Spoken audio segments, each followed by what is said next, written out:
thanks for what you do with your podcast and all the rest. You're doing a great job.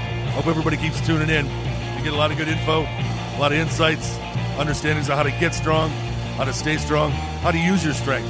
You do a great job, dude. You make things better than they are in real life, I think. If you don't follow Massenomics, y'all do it. Social media, website, everything. Massenomics.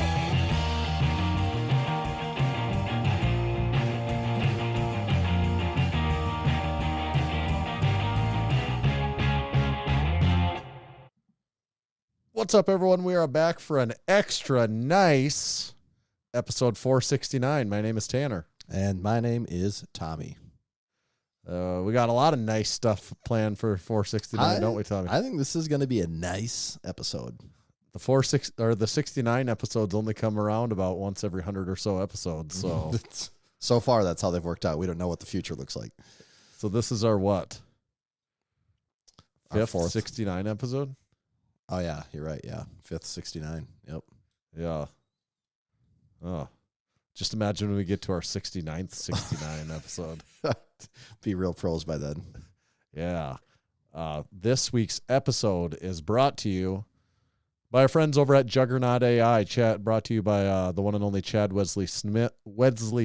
Juggernaut has been your trusted training resource, helping tens of thousands of athletes reaching their goals and potential, from beginners to world champions to Massenomics podcast hosts. Juggernaut AI can help you as well. You head over to juggernautai.app. That's the website. You can find out more about the programming there. That's where you can get signed up. Make sure to sign up on the website, not through the app, because that's the only place that you can use our discount code, which is Massenomics. That saves you 10% for the life of your membership. Every month it'll save 10%. It's the training Tommy's using right now to peak towards the Lift Hard, Live Easy Classic. We'll talk more about his lifting there this week and pretty much every week on the Massenomics podcast, because it's our podcast. Check him out, juggernautai.app. This episode is also brought to you by Barefoot Shoes. If you head on over to barefoot.store, you can find our favorite barefoot shoes available. And I don't know if you caught this, Tanner, but there is a new colorway of the Ursus Gen 2 out right now. They have came out with the all Arctic white version in low top and high top. I believe that marks the first high top option for the Gen 2. I think this is it's a high top. Well, they have the high top and the low top. They got both options. It's like a world premiere here. Wow. And you're asking Gen 1, Gen 2, bring me up to speed here. What's going on? The Gen 1 is like your real true barefoot shoe, the closest you can get to not wearing a shoe but still wearing a shoe. The Gen 2 takes the same barefoot upper, but gives you just the faintest hint of a sole under it, just a little bit more than that average or than the original barefoot. So it bridges that gap between barefoot footwear and a more traditional sneaker, and can be a great option if you need something that has maybe a little more, some different style points to it. I could definitely recommend those. So if you head on over to barefoot.store, you can use code Massenomics and you can save 10% on your next order. Code barefoot or barefoot.store, code Massenomics saves you 10%. Thank you, Barefoot Shoes. Oh my goodness, what an episode this week. We've got sack segments, can segments, horse stall mat reviews. We've got some things I don't even know what they are. We're going to talk about some controversy in the gym equipment world. Of course, I want to talk about some proper etiquette. I've got a special new segment this week too. I see that. I'm excited for this episode. There's just so much on the plate here. I don't even know. I was just looking at it earlier. I'm like, this is going to be a pretty sweet episode. There's going to be, there might be some silly goose stuff happening on this one. So strap on in. We're going to take some wild turns on this one, I think, don't you? Mm-hmm. I do believe so. Okay. Is there anything special that you want to get to first? Or I'll say this. Okay. I'd mentioned this freestyle update. Everyone needs a good freestyle update, especially when we're talking the Ford freestyle. I was hoping this was the Ford freestyle. I told you I've been on the lookout for them in Sioux Falls, and I was saying they don't exist. I come to Aberdeen, I see two in like 30 minutes when I'm there. The other day, I saw two on my way home from my kids' daycare, and both of them, what's the gold color called again? Pueblo. Were they Pueblo They gold? were both Pueblo gold, both of them. And are you sure they were different? They were, because we were heading opposite directions. Like they would have had to done a crazy U-E and somehow got ahead of me. I mean, it was opposite ends of town too. So it would be. Is it possible that the Pueblo Gold freestyle is a glitch in the Matrix? And it was like every time you see 2 Pueblo Gold Ford freestyles, it's actually that's when the Matrix is wait, recalibrating. Did you say 2 Pueblo Gold freestyles?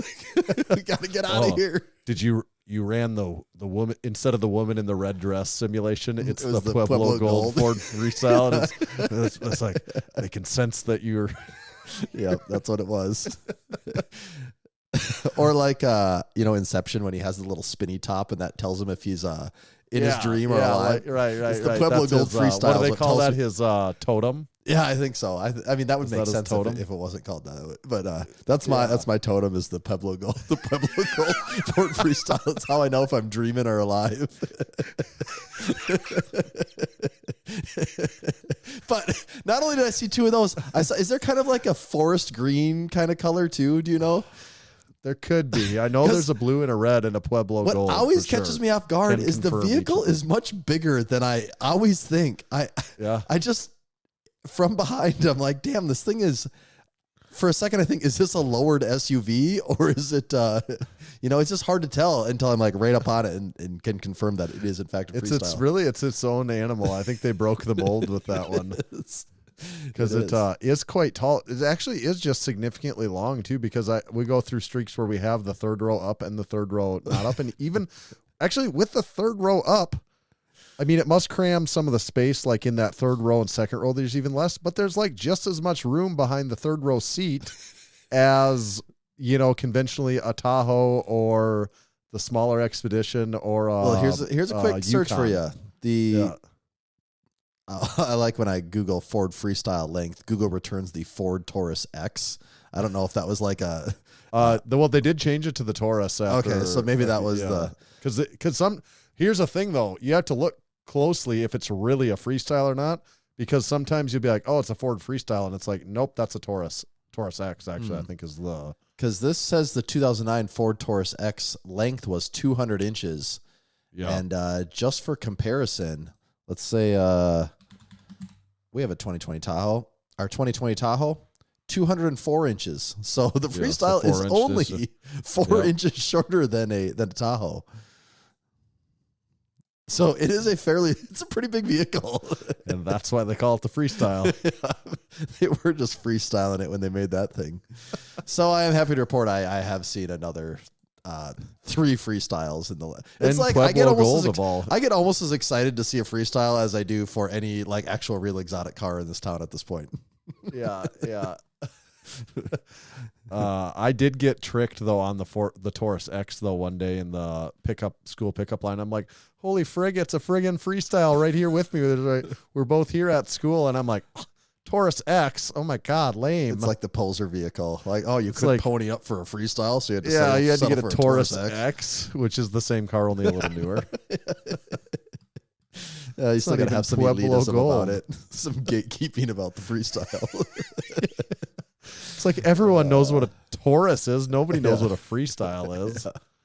It's like I was driving the weird Ford SUV, mid-2000s SUV before they even called it a Taurus. Yeah. It was before all you guys. Or station wagon. Yeah. So that's my freestyle update. I will report back as I have more sightings. I would like to. I hope to think we have a Ford Freestyle update every week on the podcast for as long as possible. If we're lucky.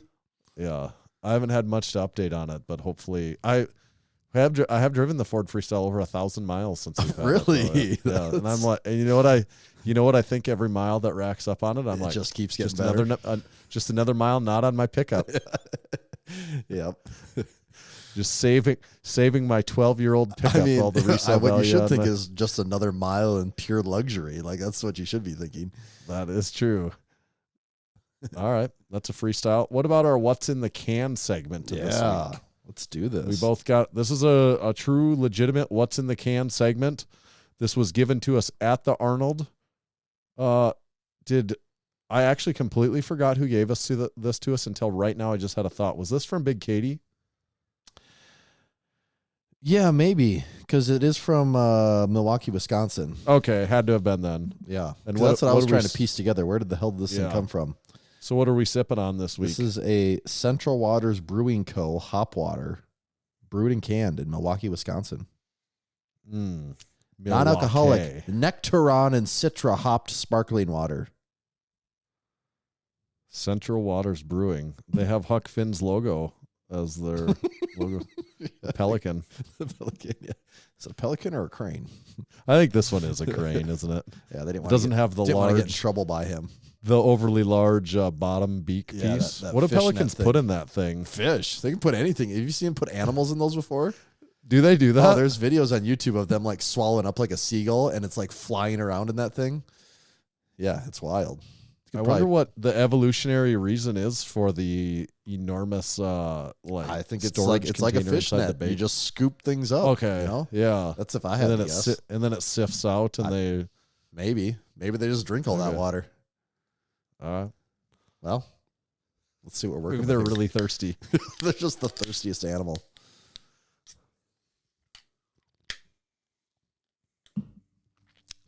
It is shocking how much this just feels and tastes like a beer. An IPA at that. Yeah. But it is not. I'm spilling on myself now because I'm laughing at the idea of thinking of drinking like 10 of these in a day. Just, Yeah. this is your preferred beverage. Yeah, and I got water. I got hop water all over me now. 1 pint. I was just curious how many calories were in this. A pint's a what pound was the it? world around. Yeah. A pounder. Contains less than 0.5% alcohol by volume. Well, what do we think? Boy, these really are in a class of their own because my brain is telling me, all right, we're drinking now. Here we go. my body's telling me. My body's going to be telling me, no, we're not drinking now. I don't know. Like, I don't mind that flavor. I like a good IPA.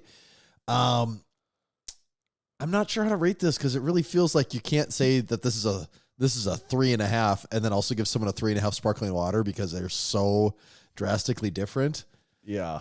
It kind of really does belong on its own scale. I'd say for what it is,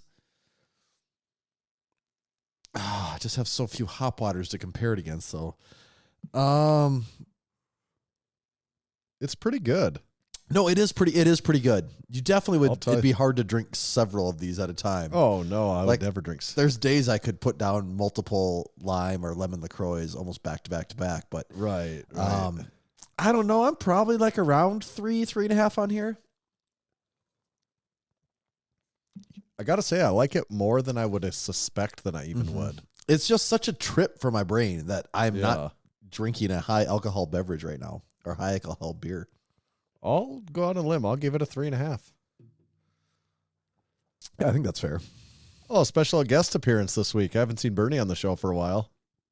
Yeah, he's just got shaved, so now he's at the point where he's cold all the time, so he's constantly looking for somewhere to cozy up, and he's decided that the couch back here is a great spot for it. Yeah, he just likes. And he wanted a little more airtime, too. Yeah, he's like, God, some of these newer listeners don't even know about I'll me. be I the feel like. Easter egg for this week's episode for the viewers. Excellent can segment. I do also have a sack segment. Oh, partner with this. A lot of segments to burn through here. Yeah. I do not know who sent this because I think they had it shipped directly from the people that sell it. Unless I bought this a while ago and I just don't even remember. I actually completely forgot. Maybe I bought this. I don't think I did, though. I think it got sent here. I am not even sure at this point. If I bought it, it was so long ago that I can't remember, and I completely forgot that it was ever even coming. That's So I think someone sent it. That's but sort of the there best was, kind of gift surprise though, when you buy something, you forget about it, and it just shows up someday. I really don't know. But I do have a few of them here. So there's one with your name on it also, whether I bought this or someone sent it to us. I'm not sure. Let me know down in the comment section. Did you send us this? Drop a comment down on YouTube. Did you send us this? I think you're going to be pretty excited about this. Bumper stickers. Nice. I like those. That's good. Never forget the Edmund Fitzgerald. November 10th, 1975. Big 50th year anniversary. Yep, it's one for the book, for the record books. I like the bumper sticker too. Just the bold Yes. simplicity of it. It's really it's definitely a bumper sticker too.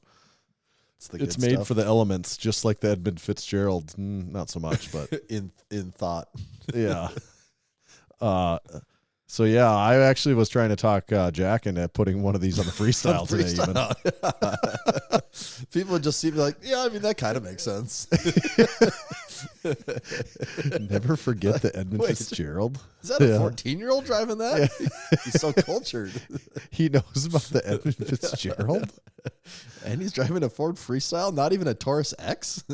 One of these is absolutely going on the Smith machine. Oh, yeah. That would look great on the Smith machine. The Smith machine sticker project is coming right along. I would call out again if anyone's got any stickers of their gym or whatever and they want them on the Smith machine, you just got to send them to me, and I'm on a mission to completely cover the Smith machine. Has anyone been surprising you with stickers, or have you put every one of them on?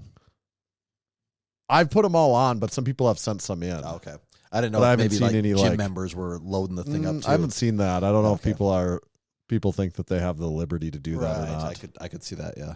You know, I don't know. Although it certainly is not an exact science on how the stickers are getting placed on there. Just completely cover something. Yes. I do love this, though. I do really like this. That's a good one. Yeah. Okay.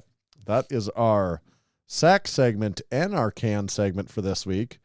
We are going to get to our title topic in a little bit. I wondered if we should play do my new segment first, though. Oh, yeah. You want to do that now or before the title topic? Okay. So the segment is called "We Used to Be a Proper Country." We used to be a proper country. Yep, exactly.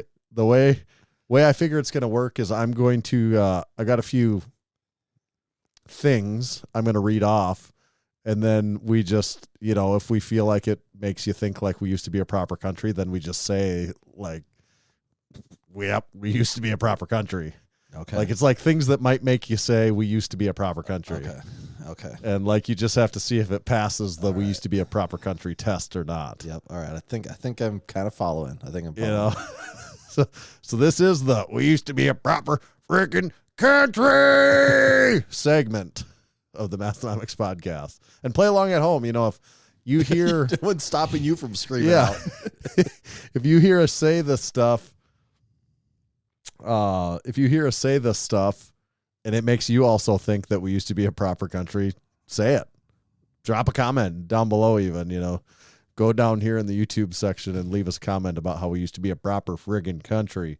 You can also maybe submit some of your other ideas of what you'd like to see in future editions of We Used to Be a Proper Friggin' Country. So first one, disposable cameras and actual photos. You know what I mean? Actual photos that you held in your hand, and the people walking around with disposable cameras and actual photos. Dude, You're getting a real disposable photo. Cameras were a real thing, and I feel like we probably hit peak. We were probably peak disposable camera. I don't know. Maybe it was a little bit before us even, but yeah, we were at least in it. We were. High end. I mean, even point and shoots for that, Matt. Well, we really rode. We got to see the wave of. Yeah, digital cameras everyone had there then. And like in middle school, high school, I remember people having disposable cameras all the time. Yeah. And then in college it started to go more into the point and shoot cameras. Yeah. And then slowly into flip phones, and then slowly into more and more intelligent phones as time went on. But dude, yeah, disposable cameras, man, that was where it was at. It was yeah, those are good. And going to Walmart or wherever and getting your photos developed. Oh yeah. And I don't know. Actually, I started to do a few later on as once people got out of that. Then I'm like, oh, now I'm gonna get disposable cameras. And I've probably went through a few in my early 20s, but yeah, by that time the ship had long since sailed on film cameras. There was very few people doing that anymore. Anthony said in the live chat, those supporting members listening live, he said, "What is a disposable camera?" Oh, I don't know. He may be pulling our leg a little bit on that. I'm not sure. He is young enough that he wouldn't have to know. Okay, he says I'm joking. Okay. I was gonna say because you would still know, like you would even like I get what you're saying. You're young enough, like you probably never really used one, but you would still know that. I think I would think so, but it'd be like if someone talked about like, you know what, I don't know, whatever the millimeter film is that people used to have home camera and like where you go like this. I'm like, well, yeah, I know I've never used it, but I freaking know what it is. Here. Yeah. So what do you think? I mean, yeah, we used to be a proper country. Yeah. We used to be a proper friggin' country with photos in our hand and disposable cameras. Yes. Yes.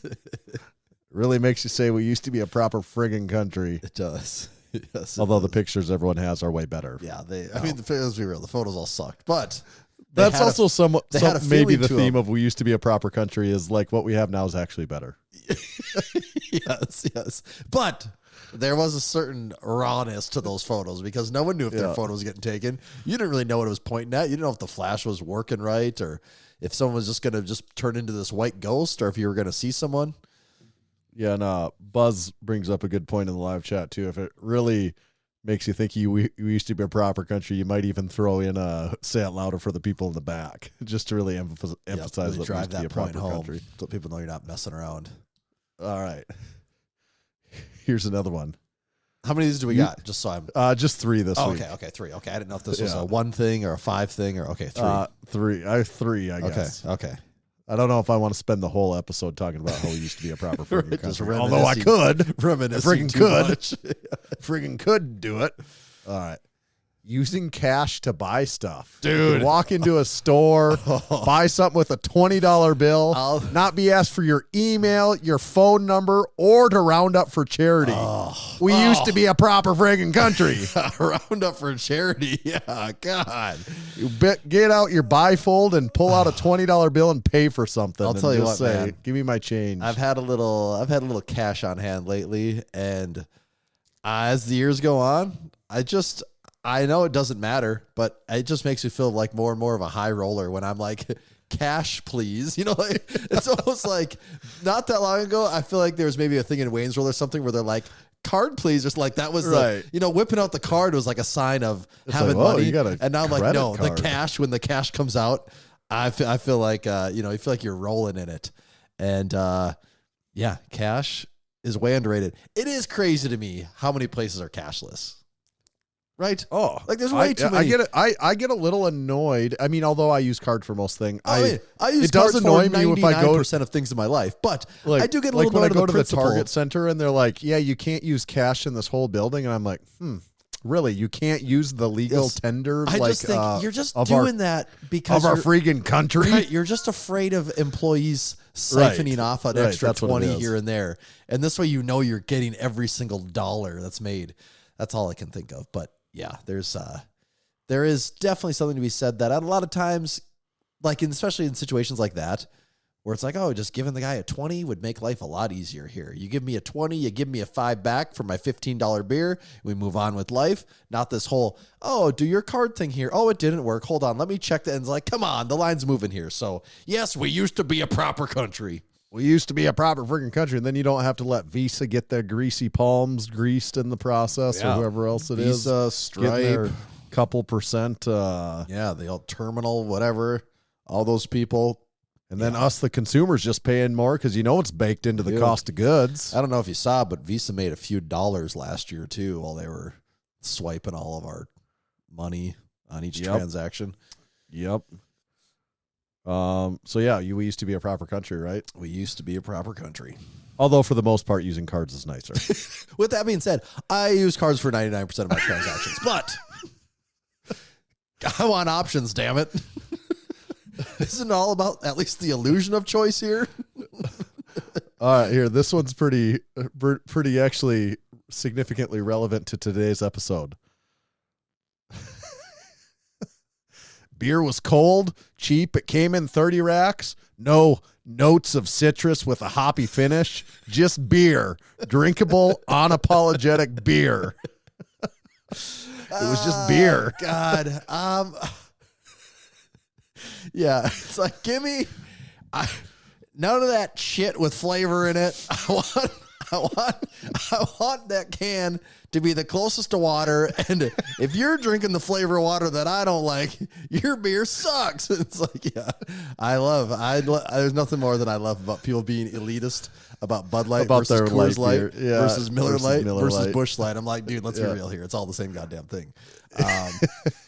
Yeah, I don't know. I might draw the line No on this notes of citrus with a hoppy finish.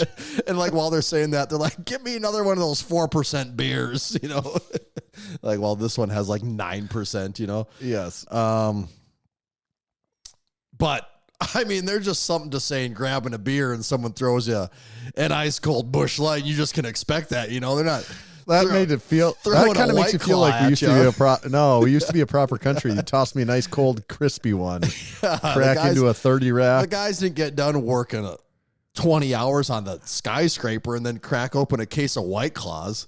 You think Dale Earnhardt finished the Daytona 500 and said, "Grab me a fresh squeeze IPA with extra bitters and whatever else bullshit in there."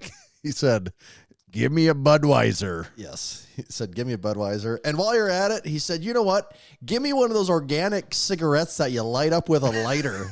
None of this machine battery shit that you're puffing on. Oh, yeah. The essence of strawberry smoke here. He's like, I want real tobacco cigarettes. I want to go outside. You know what? Screw it. No, I'm going to smoke this inside because we used to be a proper country. And, I'm not going to worry about this vape flavor crap. And I'm going to use a Zippo lighter to light it. Yes. None of these Zippo sealed butane lighters made out of plastic. So yeah, we used to be a proper country. I think hopefully everyone gets the idea. Yep. Things that might make you say we used to be a proper country.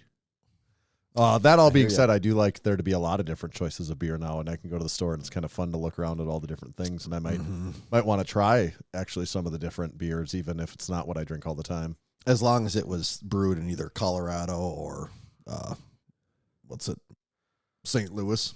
Yeah, and so that all being said, I like a whole bunch of different beer choices at the store. I'm going to pay with my credit card when I'm there because I get extra points. And if I send any pictures or silly videos of people, I'm going to do it off of my phone. That works really good. And everyone instantly gets my videos and photos immediately. That being said, though, I like the idea that if I ever did want to have the option to do any of those other things, I'm not going to do those things, but just the idea that those options exist is all I'm concerned about. Yeah. We used to be a proper damn country. Yeah.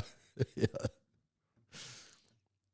What about a little supporting our supporting members this week? Ooh, I like how that sounds. Oh, there's good. I see some. We used to be a proper country ideas in the Discord here. I better write down. Mm-hmm. Yep.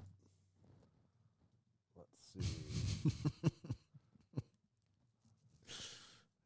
Okay. Had to get that added before I forget. Mm-hmm. Okay, supporting our supporting members, a relatively new segment of the Massenomics podcast.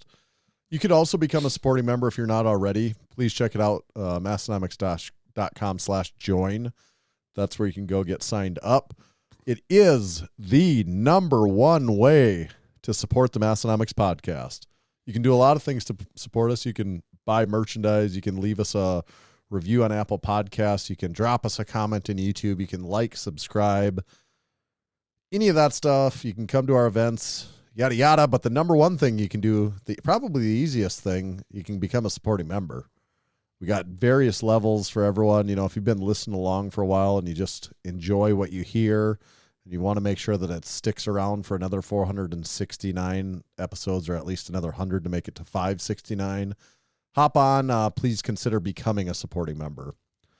There's a discount code for supporting members. You get to listen live to the podcast. It's the only way you get in our very active Discord community.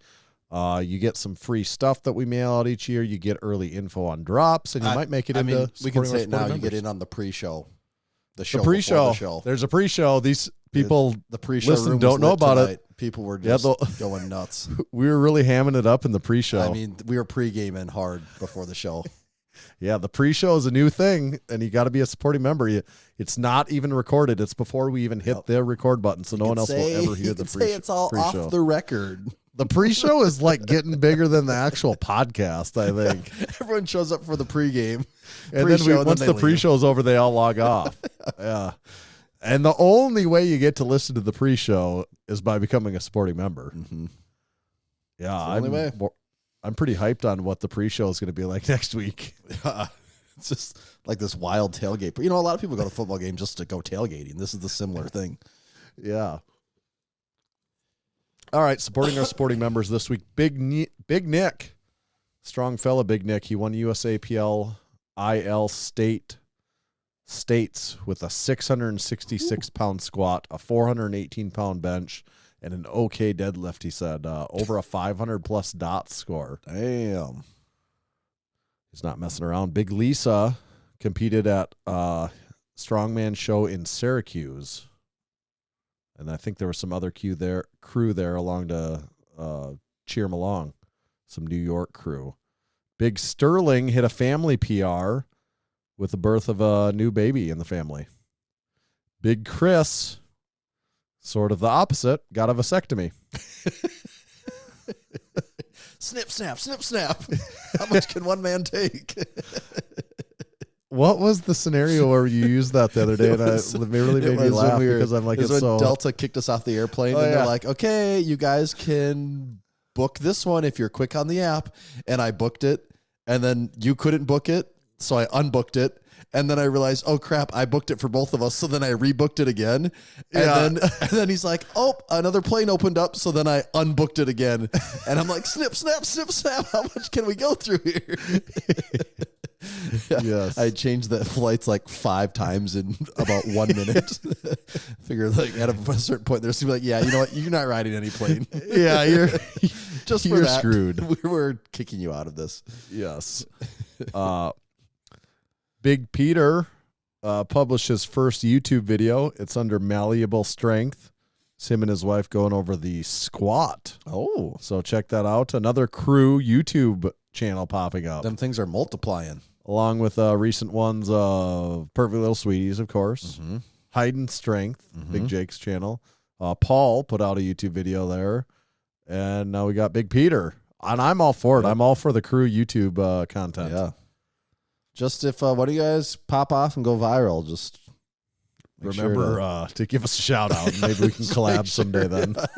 Make sure to invite us for a collab ASAP. Yeah. Once you guys go viral, then let us come collab with you. Yeah. Until then, just keep grinding. Yeah.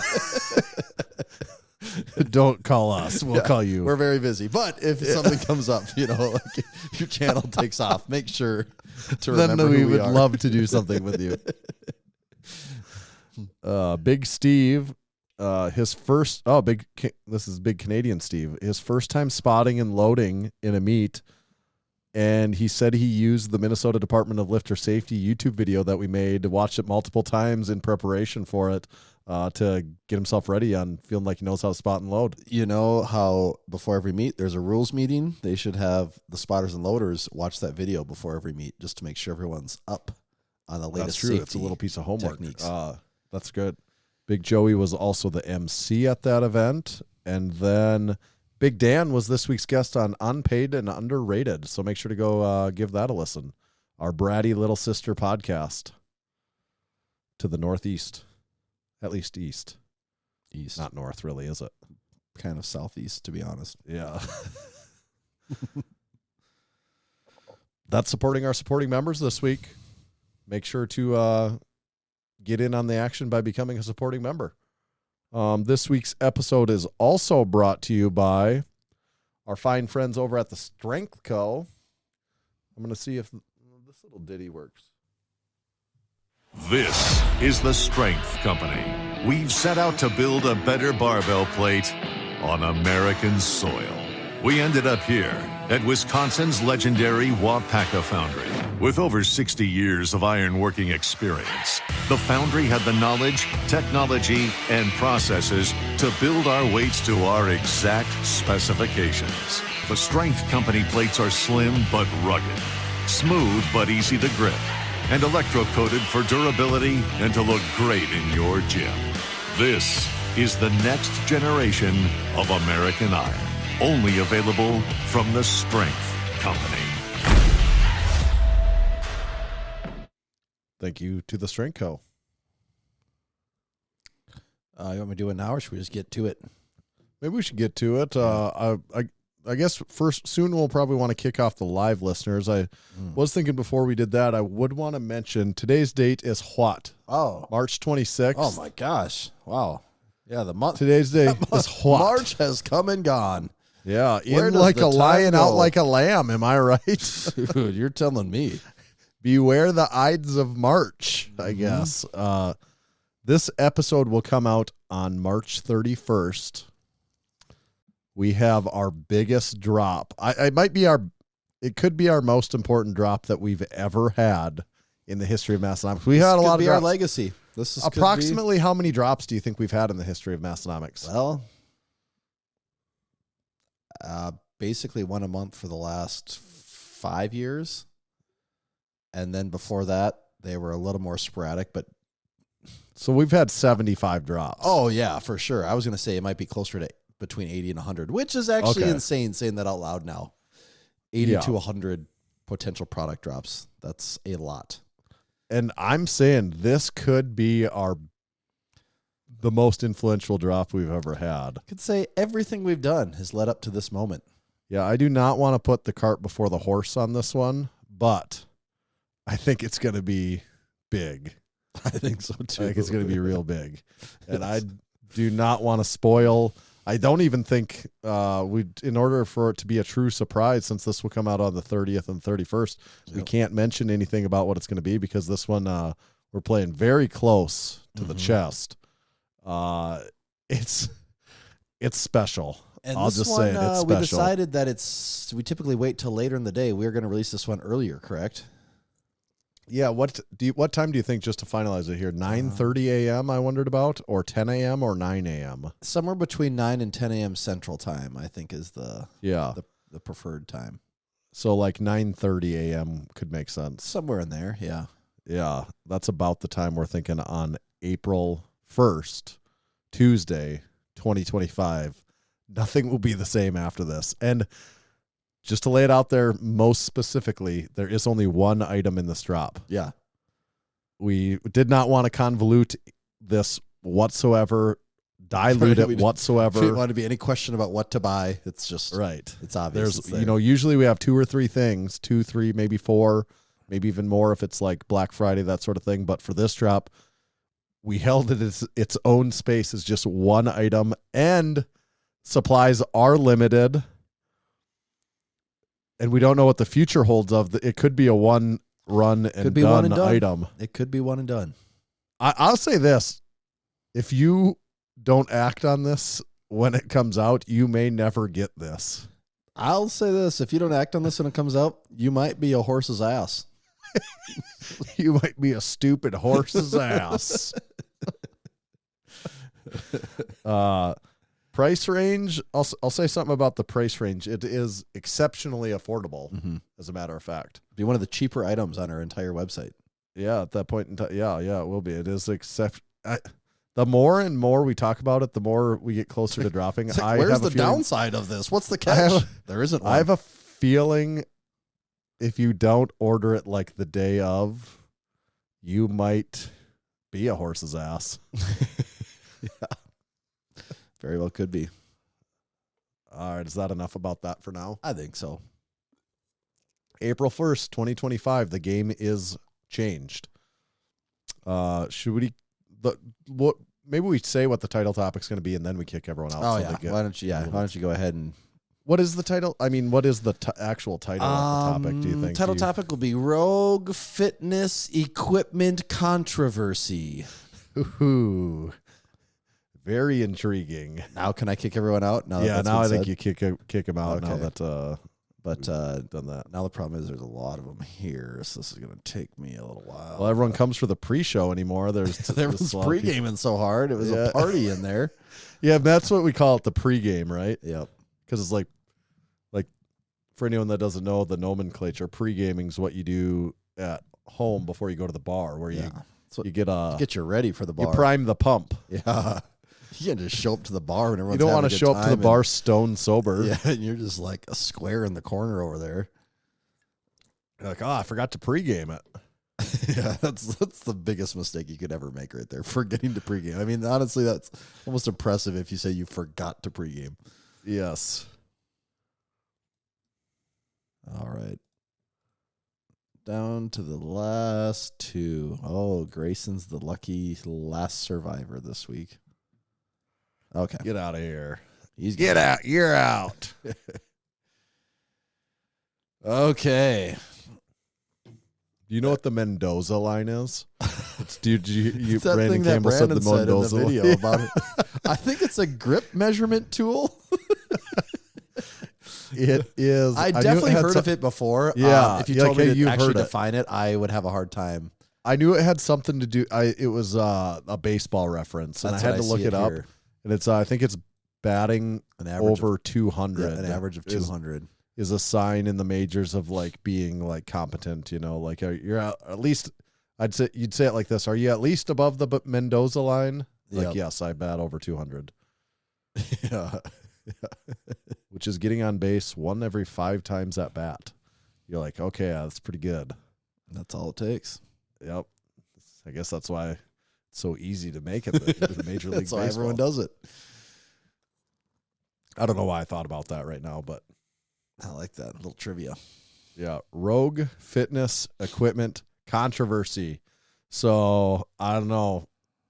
We're pretty deep into this, but can you help set the stage? I think we're very uniquely positioned to describe this because we have met one of the parties we're going to talk about, the Klevas, and we That's have true. purchased equipment from Rogue before. So we are very we are uniquely positioned. qualified, unlike anyone else. I mean, I don't know who else in the industry would be more qualified for this conversation than us.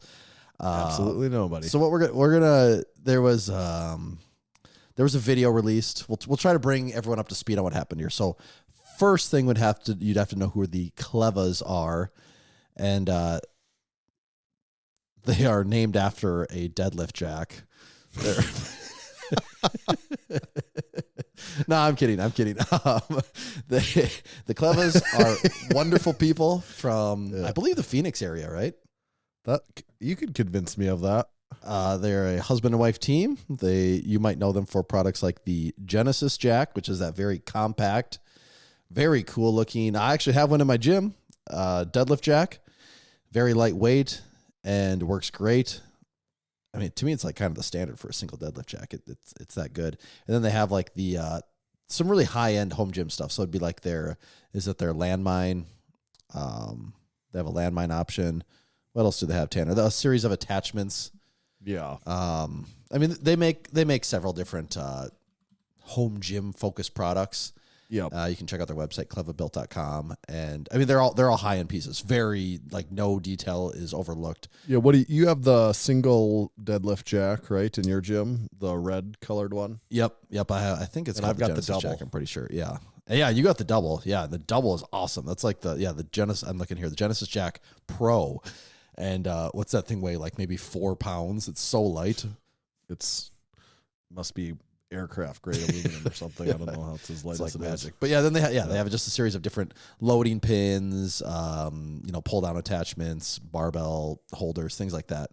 And like I said, all really high end, really high quality stuff. And they released a video, kind of just outlining their frustrations with Rogue. I guess I need to back this up again. So Kleva, being a small manufacturer, it sounded like they had issues that small manufacturers have, just handling volume, getting things out on time, and just keeping up with demand. I can't remember if they said they were looking for a partner or someone had approached them, but just recently, Rep, has been teaming up with more and more people, and so Rep had teamed up with them to release their Atlas multi-grip / landmine cable attachment. Also a version of the Genesis Jack and a couple other. I can't remember all the names of all their products, but Rogue had partnered up with them to do like three or four of their products to put that. Rep had teamed up with them to give them that mass manufacturing that Rep seems to have down. And then, typically with that comes, the overseas manufacturing. They can bring the price down a little bit too with those economies of scale and foreign manufacturing. And so it's a win. Kleva's making more money because they're moving more product. Their products are more affordable for most people. You can get them quicker. It seems like it's a win-win-win. Everyone's happy until the Klevas came out with a little video describing their frustrations with Rogue. And you say, Rogue? Where does Rogue come into this? Well, apparently Rogue had, I think a couple years ago. Again, the video's out there. I'm definitely going to miss some minor details up here. You can go watch the video for yourself. But Rogue had approached them a few years ago about wanting to do what they ended up actually doing with Rep. So Rogue had talked to them about saying, hey, what can we do to manufacture this for you? And I believe they even went as far as like saying, send us over your CAD files so we can do whatever with them, I guess. I don't know. And apparently there was some frustrations with Rogue's turnaround times and like ghosting them, disappearing. Nothing seemed to have come of the initial talks. It seemed like it was dead in the water. And then eventually, as time goes on, the Klevas end up touching base with Rep, hitting it off. Rep does this thing. The Rep product comes out, and what happens a week later? The Rogue, you could say the Rogue clone comes out, and that's where the frustration bubbles up, finally comes to the surface, and why the Klevas made that video, because their product, once it exists with Rep, then all of a sudden, hey, the Rogue version that seemed dead in the water now miraculously exists a week or two later.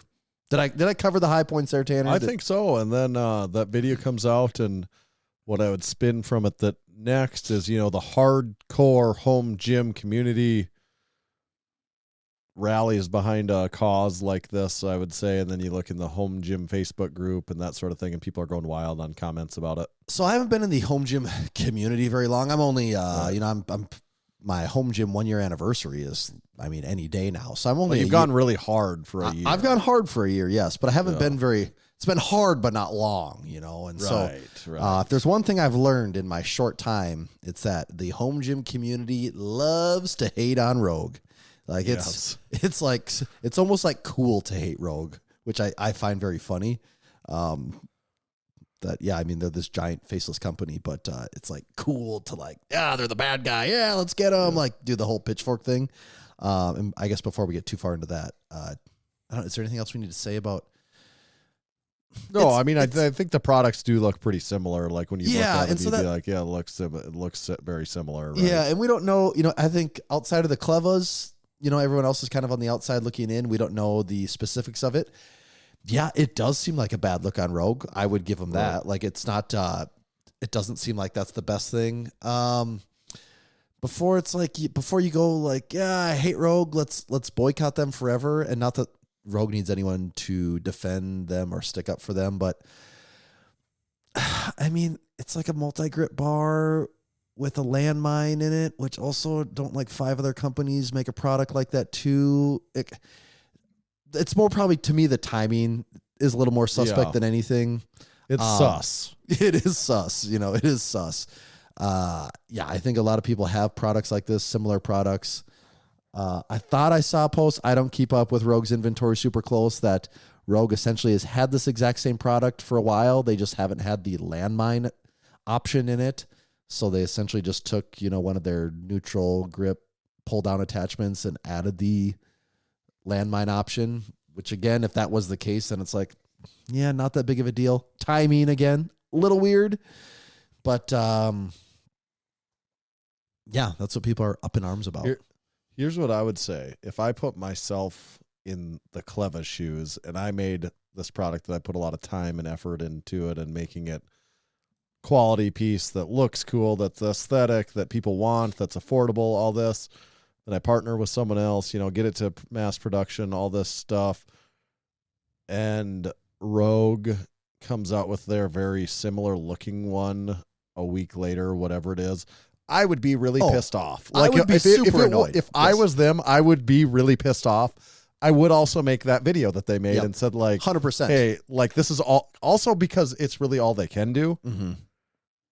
and the reason I say I think it's all they can do, because I don't think as far as intellectual property or anything goes, there's nothing of significant, there's not, maybe I'm incorrect and uninformed, but just to the naked eye, I'm like, what are you patenting there? I know that's what's hard with all this is there's always people that think they're lawyer experts in these groups that, sue so-and-so. And it's like, first of all, there's got to be a lot of things in place to even get to that point. And then it's also insanely when expensive. It comes to lawsuits, who's really good at lawsuits? The really big companies with a ton of the one with the most money is who's really good at lawsuits. Right. So, they're doing what they can, and hopefully like educating people like, hey, buy ours and don't buy Rogues. Yeah. That's what I would say if I was them, and that's would be my defending them in their case, because I would honestly just do the exact same thing, because 100%. Really pissed off. Whose team am I on? I'm 100% on the Kleva's team. Like they're awesome people. I want to see them succeed. Like Rogue has enough other things going on. I don't care. But that also being said, like,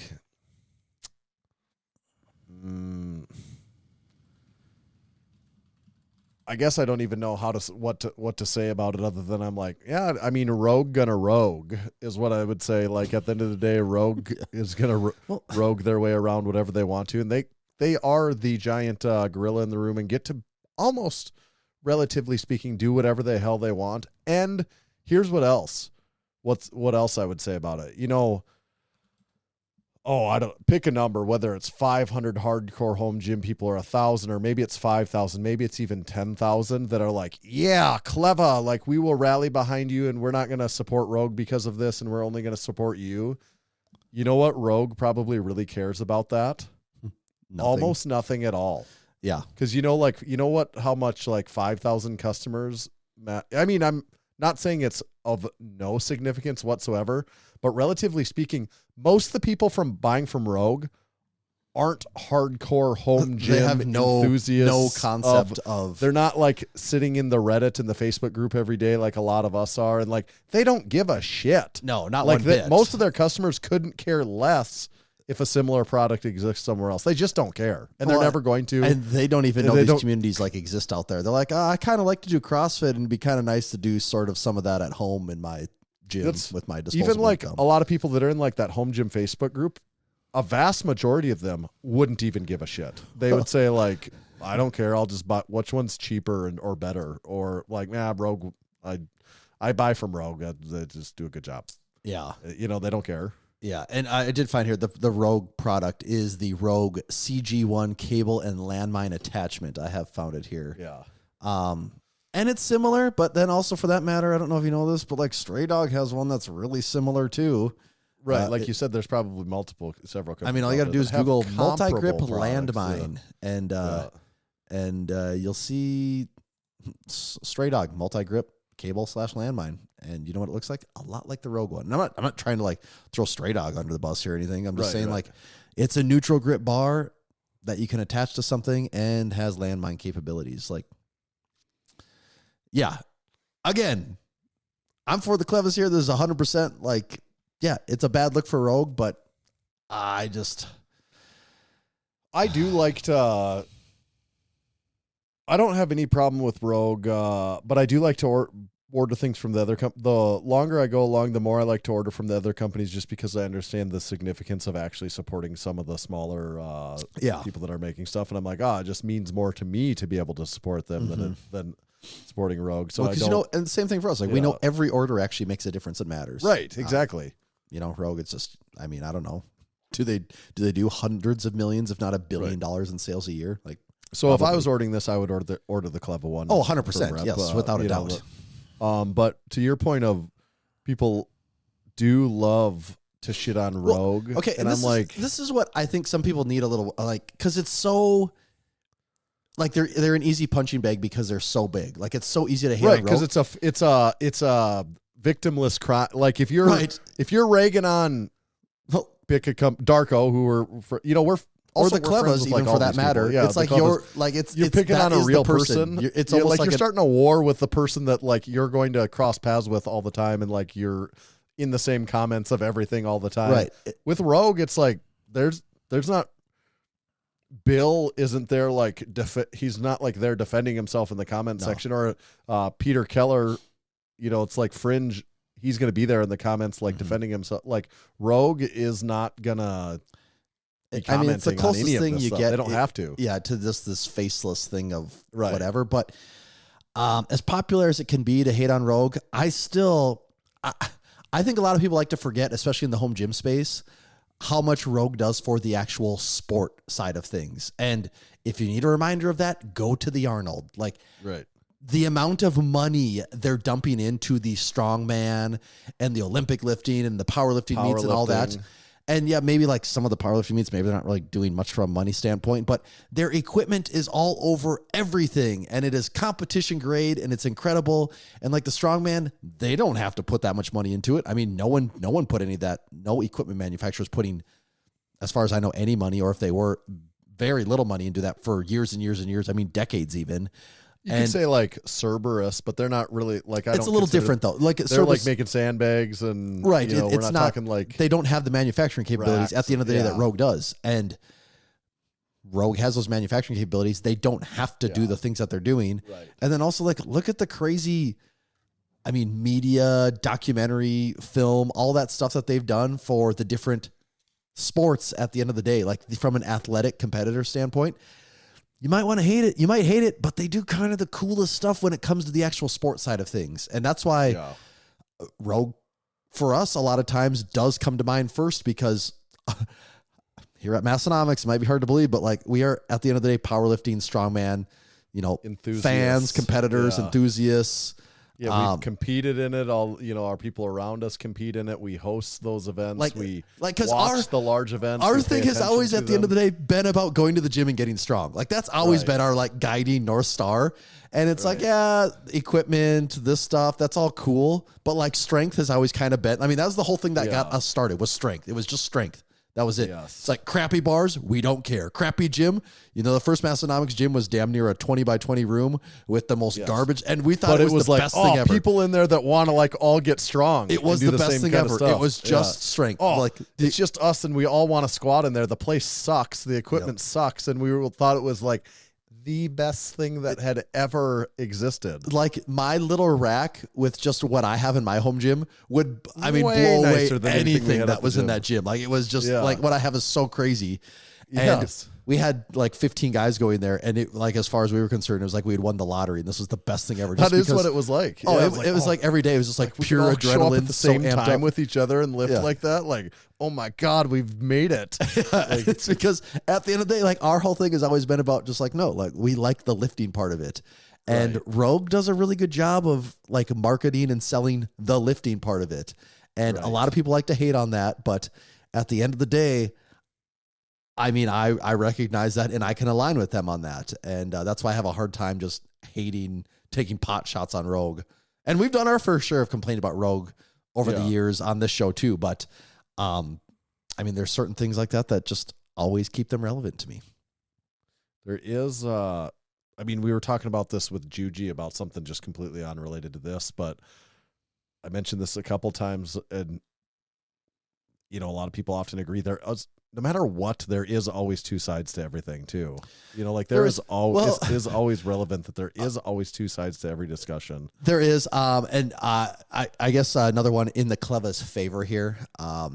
We've talked with a lot of people over the years, a lot of people from all different aspects in the industry, and their story describing of like you pitch something to Rogue and then you're like on the back burner and you don't hear from them ever again.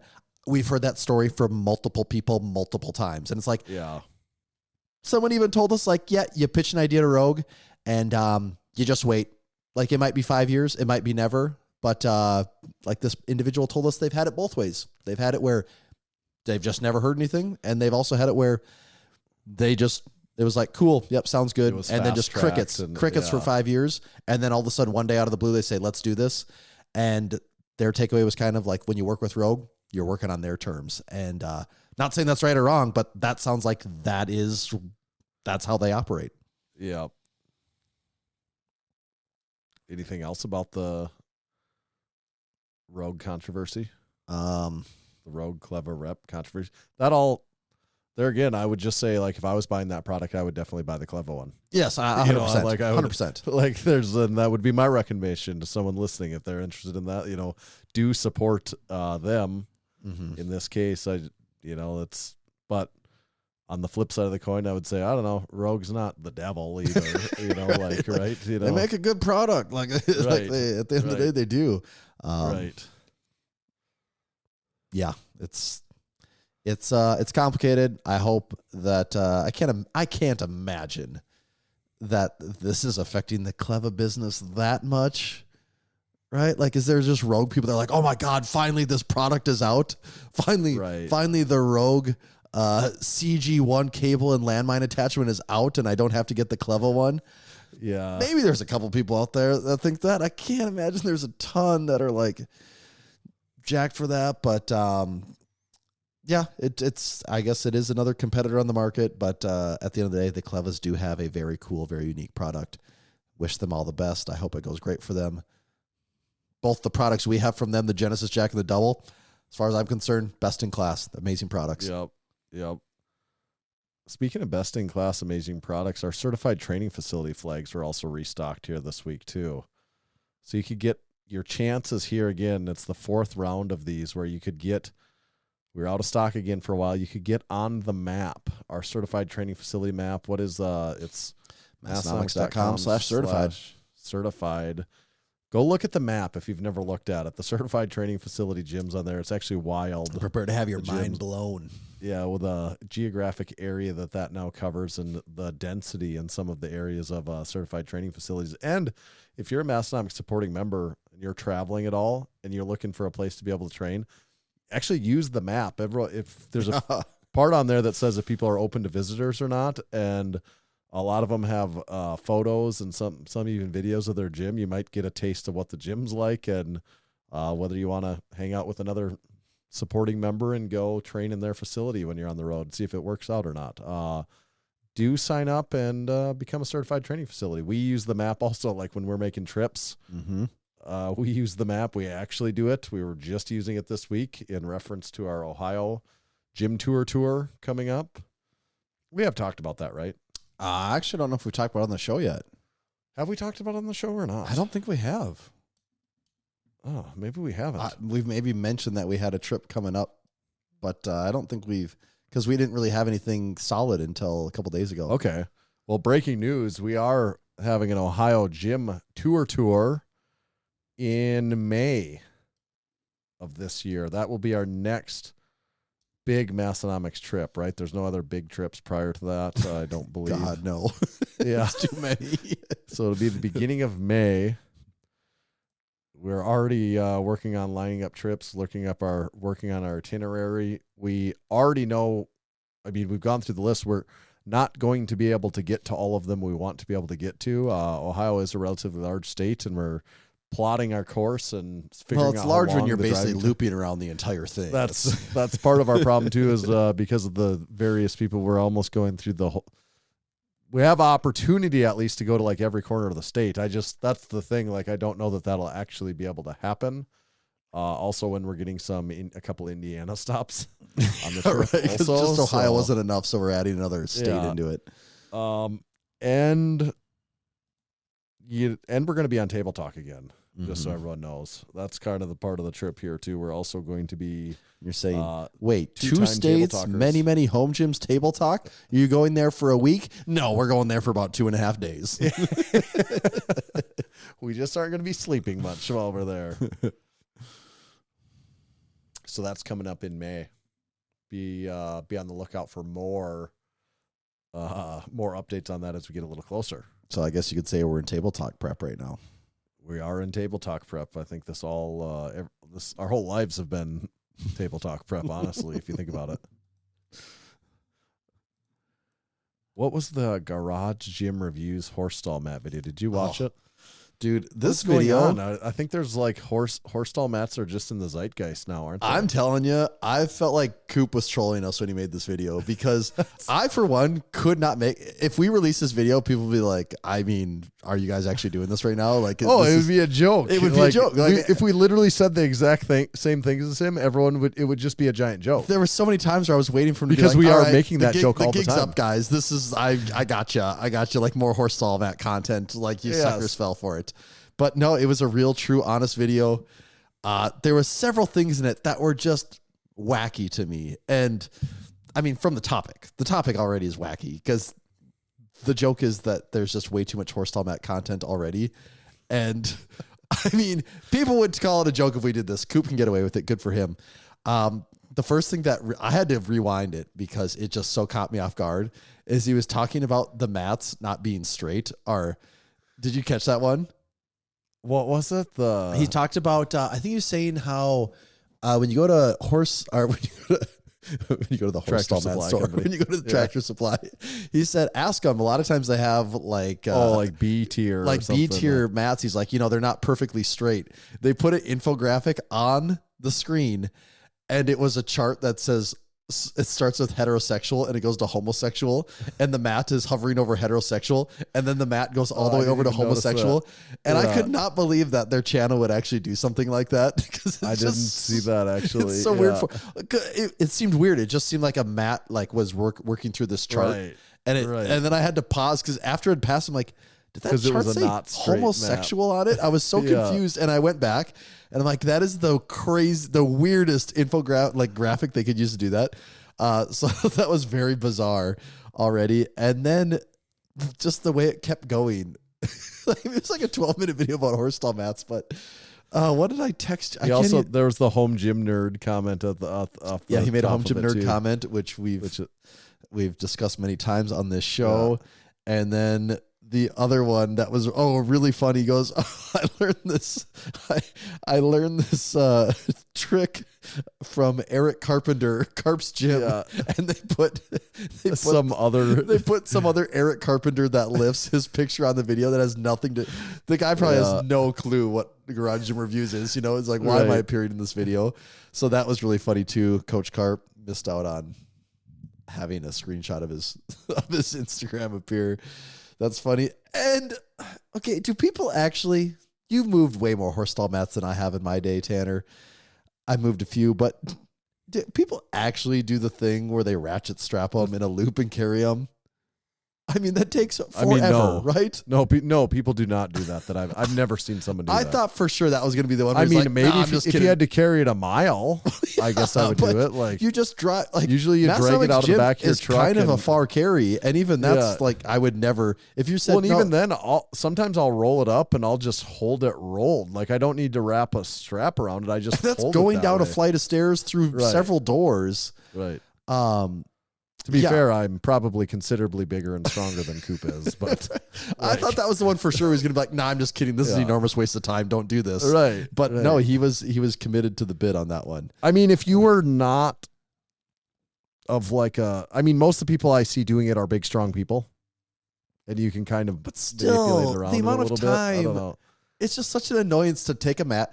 But I'm just saying, if you were like a legitimately weak person and you're like, maybe you can't even hold it, like you just have, like that's the, if you were, is that the issue? Are they that hard to hold for some people though? Like, I'm not even claiming to be that strong of a person.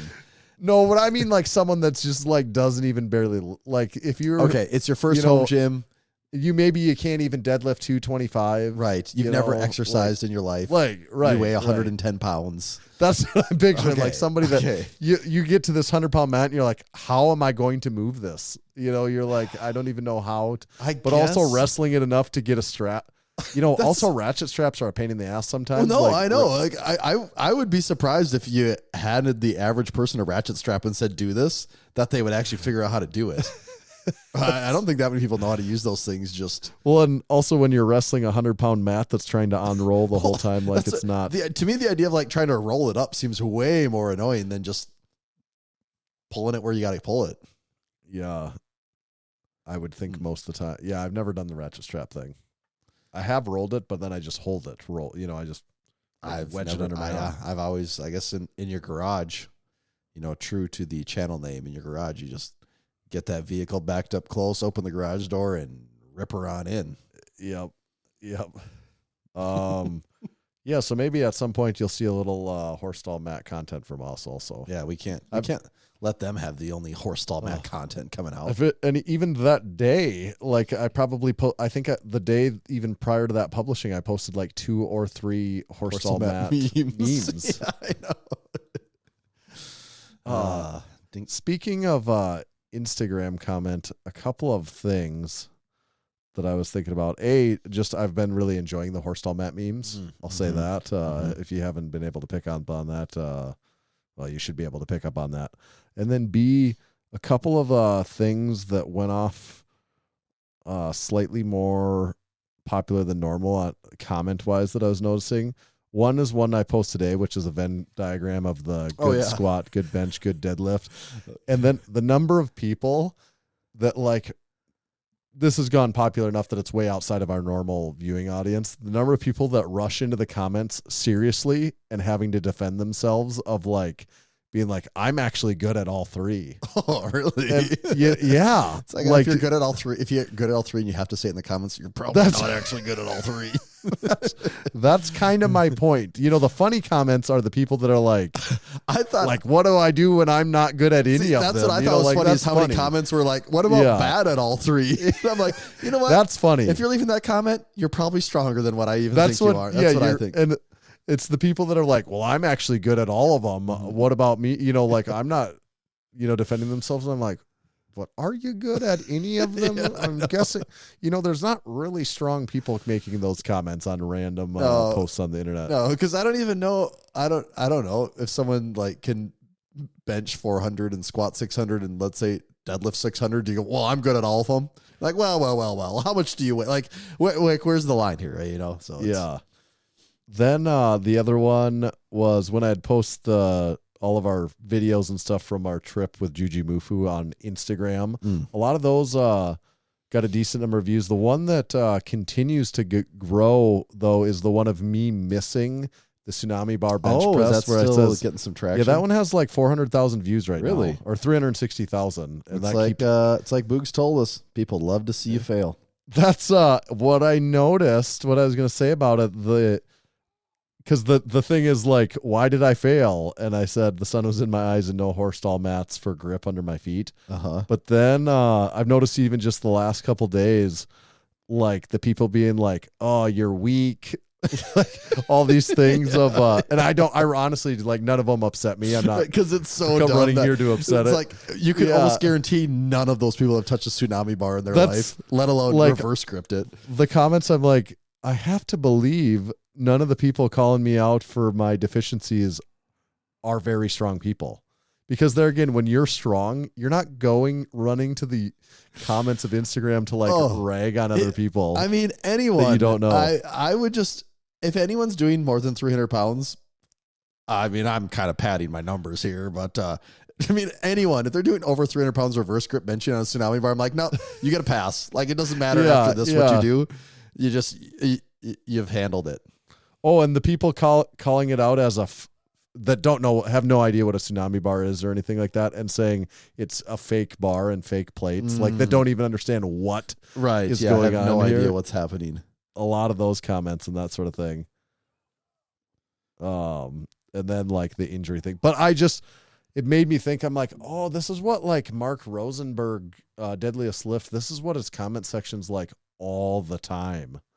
Of people, a guy that can deadlift 900 pounds, right? People and it's are just telling constantly him how he's wrong. People telling him he's wrong and he's going to break his back, or this stuff like that. It's weird. So it's, and granted, it's not me getting called out in the video, but also, I don't feel personally no, because there's a thing online where when people leave comments about stuff, they're at the point where they don't even think of people as people anymore. It's just you're a piece of it's just this is a piece of content online, and I'm leaving comments. I'm really getting to the point where when I see like dumb comments, I just think like, you're not even a person. It's just a dumb piece of content that I'm also consuming here. Like, it's not even a real thing anymore. On the flip side, right? Yeah. Yeah, because I like how many people. All right, I'll bite or whatever. Like, yeah. So I'll be that guy. It's like, oh, good. I'm glad you're that guy. To Thank tell me how God to someone came perfect to my rescue. tsunami grip reverse bench. Yes. Well, you have definitely never done it before. What is LBS? Okay. Tanner. When you load up any weights, any dumbbells, anything, perhaps that weight plate is a 45. Typically after the 45, I shouldn't say typically, but occasionally after the 45, there'll be a little abbreviation so you know the units that you're lifting in. What is that abbreviation? Like, what is it on plates? Yeah, like what's if you're lifting? What are the two units you're lifting in? Pounds or kilograms. So, Okay, so the first one you KGS said would be the one, or the first LBS. one you said pounds. Yeah. What's the abbreviation for pounds? Yeah, definitely LBS. Yeah, I mean, I recognized LBS as when I saw you put LBS. I mean, in my head, I say pounds. Yep. I don't say LBSs. I just read that as pounds. What are any of those letters LBS? Which one of those letters are in the word pounds? The only thing you'd have there is the S's at the end for plural, like more than one, if that's even what that. So where the hell is that L and B coming from? I have no idea. Have you ever thought about I'm just this trying before? to think. I don't know if I ever have. It's not recent enough that I can recall ever thinking about it. I'm trying to think if I could even make a stab at why it would be LBS. It must be like a periodic table of elements thing where it's like, what's the sign for, because a lot of them like oxygen, carbon, Right, C, but then you get to potassium and it's K. K, yes. And I'm like, why the hell is Obviously potassium it's K? K. Yeah. So it's like, why the hell is pounds LBS? They ran out of abbreviation. So they're like, no, this one has to be LBS. Yeah, couldn't do. LBS. I don't know. It must be something really old. Is it Latin? Is it, but I guess that's English. So I don't know. It's the English measuring system. Well, I have no idea why it would be LBS. I have no idea. I'll say this. I was back at my parents' house this past weekend, and they have that generic set of like 1 to 8 pound dumbbells that everyone has stashed in their house somewhere. And like the 8 pound ones, my boy likes to try and pick up. And are they colored? oh yes, or of hex? course they're colored. Okay. Yep. Okay. And he's like, I always tell him, yeah, just don't drop them on your toes. And he sets it down, and it's just for the first time I just see 8 LBS, and I'm like, LBS, what the hell does it? And it just has never crossed my mind to think, what does LBS mean? You know, what is going on here? Everyone just knows that that's what that is. Everyone just knows. I've never questioned it once in my life. Yeah. So I did a little looking, and this is I'm actually giving you the abbreviation from ChatGPT, the breakdown. Okay. So maybe this isn't 100% right, but it seemed to mimic pretty closely what my Google searching did. It says the abbreviation LBS for pounds comes from the Latin word libra. I said Latin. You did say All right. Latin. Yep, which referred to a Roman unit of weight. The full term was libra pondo, meaning a pound of weight. Here's the breakdown. Libra is the origin of the LB abbreviation. Pondo is where we get the English word pound. Over time, we kept pound as the spoken word and LB as the abbreviation. S is just in there to make it plural. Yeah. So there it is. Libra pondo. That's what I'm going to start putting on my plates from now on. These are like hipster plates. I've definitely never heard that before. I haven't either. I looked don't at know that, and I probably have never thought about it. Yep, never ever crossed my mind. Because I will say jokingly sometimes I'll be like, how many LBs do you yeah, need in that? totally. Like how many LBs do you have? What's your LBs? Yep, 100%. I feel like everyone has said that at some point. Right. But and then is Libra? I mean the image for Libra is a scale, isn't it? I don't know. Yeah. Like, is it like the constellation and all that stuff? Or is it a Libra constellation? I don't even know. They have pictures of stars here, but yeah, Libra zodiac sign. It is a scale. Libra is a zodiac sign? Like, I actually wouldn't have known that. And Yeah. stuff, I would not have known that. But yeah, this says it right here. Libra zodiac sign. I'm pretty into what is that discipline where you care about like stars. Astrology. Yeah, astrology. Yeah, I'm a big I astrology know you are. guy. I heard you asked a lot of people at the Arnold what their sign was. Yeah. It was your icebreaker. For a period in time, when I was working at the bank, I used to look at the newspaper every day. Actually, when it used to be a proper country, did they we put the had actually horoscopes in there? Yeah, the horoscopes were in there, and occasionally I would look at the horoscope. I remember to know if you were going to have a good day that day or not. I was just purely. I just got into a thing where I'm like, this is a thing in the newspaper. I just had to read it just sometimes just to see what they even said. I remember being like, shocked when I found out that those were regularly published in the newspaper because it seemed so stupid to me at the time. That's what I'm like. What you just post any random ass nonsense in here? Like, so people are like, oh, it is a newspaper. Give me the newspaper so I can see my. What's that called again? Horoscope. Horoscope. So stupid. Yeah. And then you read in the small town papers, then you flip the page and it's the letter to the editor and you're like, you know what? They do post any random ass nonsense in here. Give me the family circus and the not Wordle, but the Sudoku. I always like it in my when I go back home, because of course my parents do get the newspaper for the local town. They do still have a small Is that a weekly publication? Yeah, weekly. Yep, once a week. Yeah. And what's always interesting is they'll always have for the town of like 3,500 people on this date 10 years ago, on this date like 50 years ago, and 100 years ago. And so many of the ones from like 50 to 100 years ago are so-and-so's family from Minneapolis visited them. They made pie and had a good time. Like that was what was on this date the news 50 years ago. And like somehow for some reason that was documented. I liked what I liked about our local newspaper when they would do, in the sports section, they would do this date in history for sports. Mm-hmm. And if I would I or one of the teams I was on, or maybe even just older of my people I played with and stuff, teams you were aware of at least though. Yeah, it would pop up in there and I always be like, oh yeah, I remember that. Yeah. It's like, oh, I totally remember that game. Yeah. Just living in the glory days. Yeah, such a silly little local newspaper thing.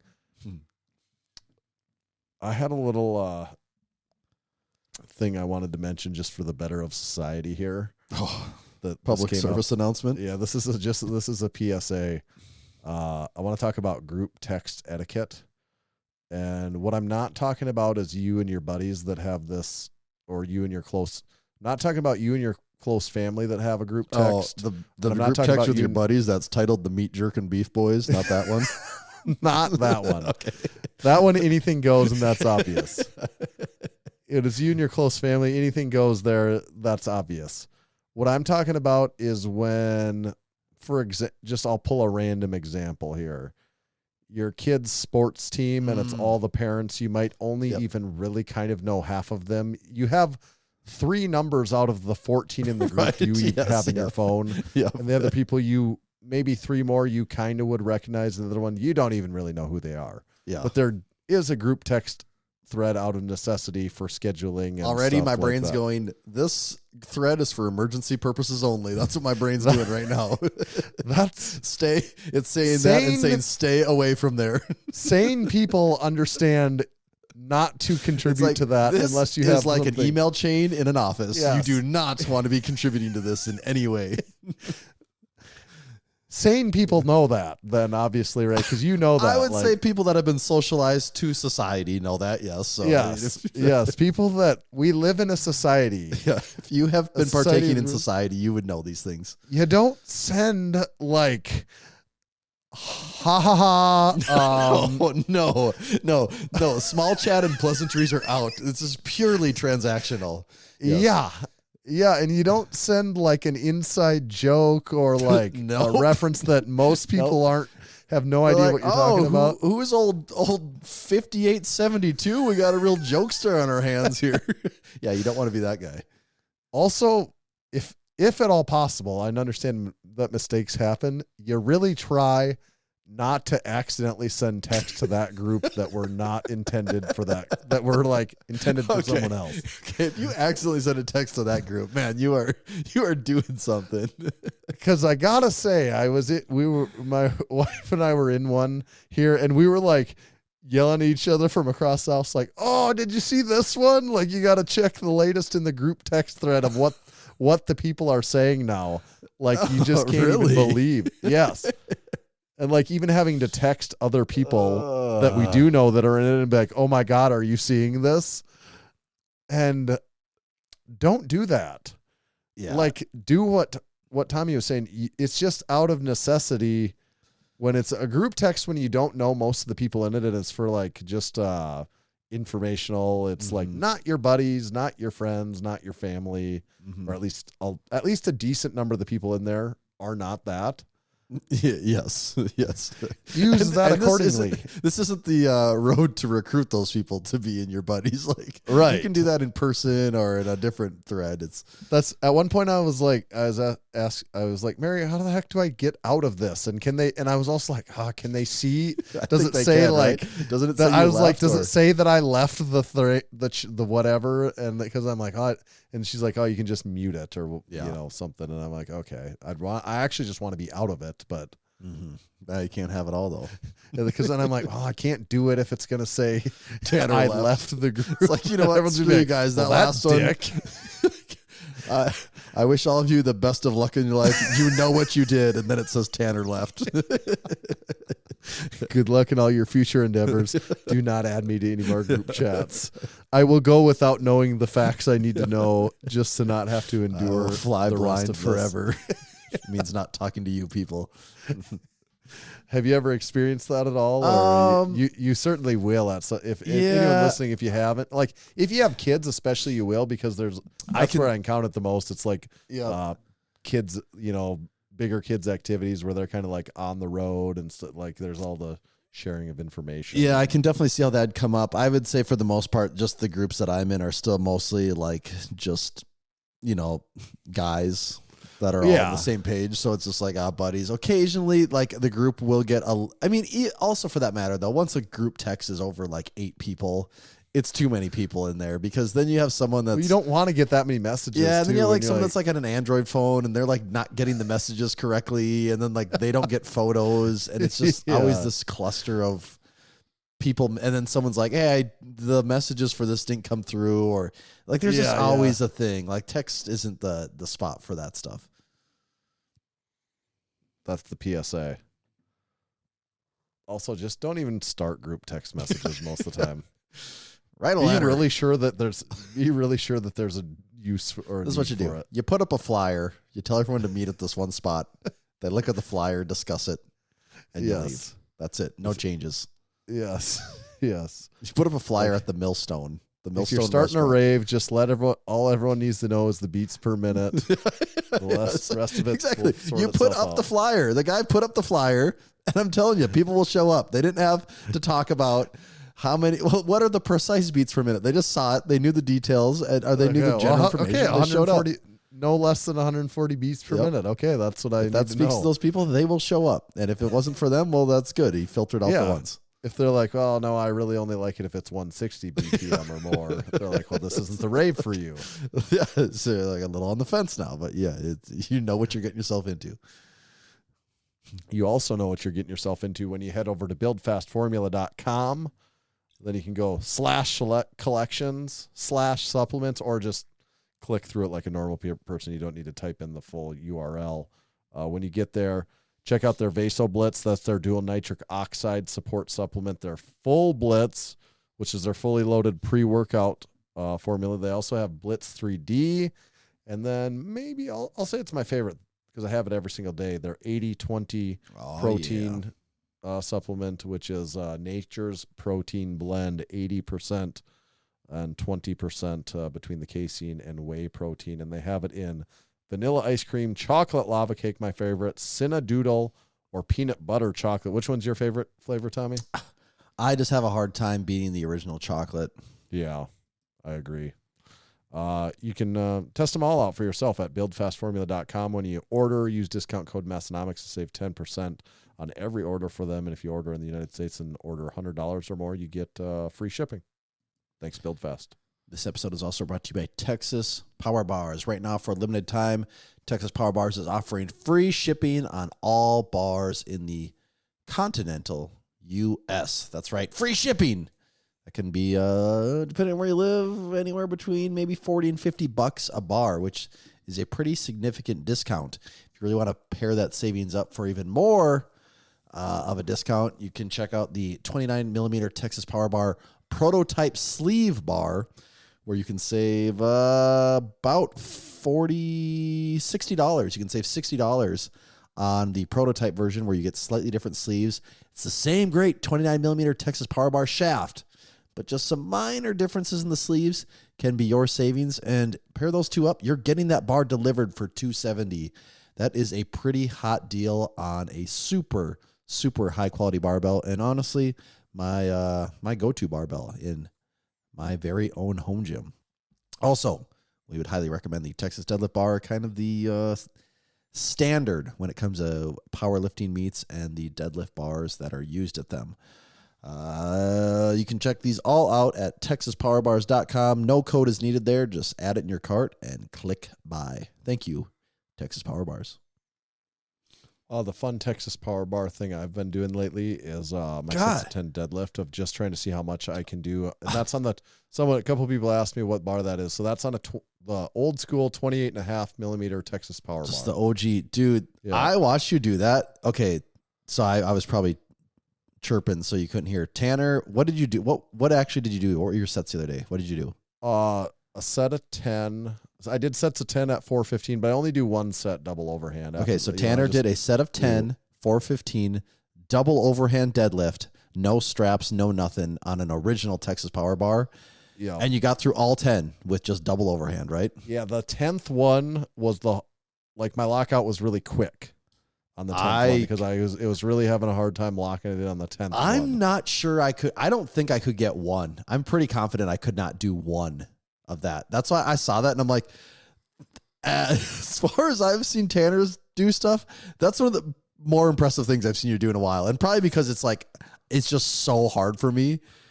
It's also just really obscure too. And it's really obscure too. I've been more normalized to people benching 500 pounds and stuff like that. But it's just a really weird. That's obscure, really hard to do though. Thing. Double overhand that long for a whole set. I know I usually try to do double overhand as long as I can.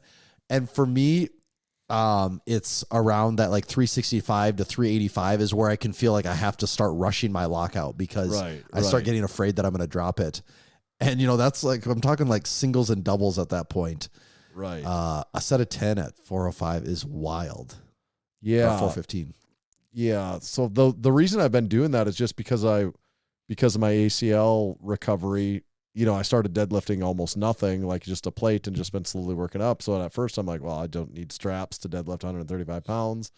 Then I just kept going, and I'm at a certain point in the 300s. I'm like, well, now I just have to see how long I can just hold it. Because I was doing it for every set, and then eventually somewhere at 365, I'm like, yeah, I'm just going to do this for the first set, and then I'm going to wear straps after that because it's getting my hands are hurting from it in a way that I don't even like. So then I've just been doing my first set every time, and a couple weeks ago at 405, it felt harder than 415 felt this week because I was like, I really want to lock in for I'm actually going to take this grip serious is one of those things that it can be really easy to it is that good gauge of how energized you are because you're tired. Grip goes in a hurry.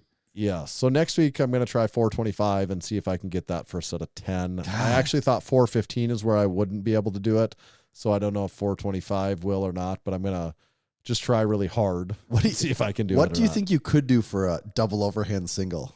I don't know. I'll probably find out eventually because once I get done with 10s here, I'm going to drop down to I'm just drop peeling some reps off. I'll probably do 8s for a while, and then as my ACL is building up, I'm going to keep lowering the rep scheme and increasing the weight. Just very linear, I guess, in that way. So you could do... I think I've done over 500 before. Oh, for double overhand you have? Yeah. Oh, okay. Well, and what's also tricky is sometimes I've done it on a deadlift bar, and that's easier yet. So if I did a deadlift bar, I'm sure I can do over 500. Wow. But I'm only doing the Texas Power Bar. That's another niche of this ultra stupid and people are saying, thing. So for people that don't know, most power bars are 29 millimeters. Yeah. The Texas Power Bar is 28.5, which you do feel you can notice it. Yes. But a Texas deadlift bar is 27 millimeters, and all Which is deadlift bars for that matter. significant, yeah. Which you can definitely feel the difference between 29 and 27 when you're gripping on those. And the 27, the smaller around, is a lot easier to hang on to.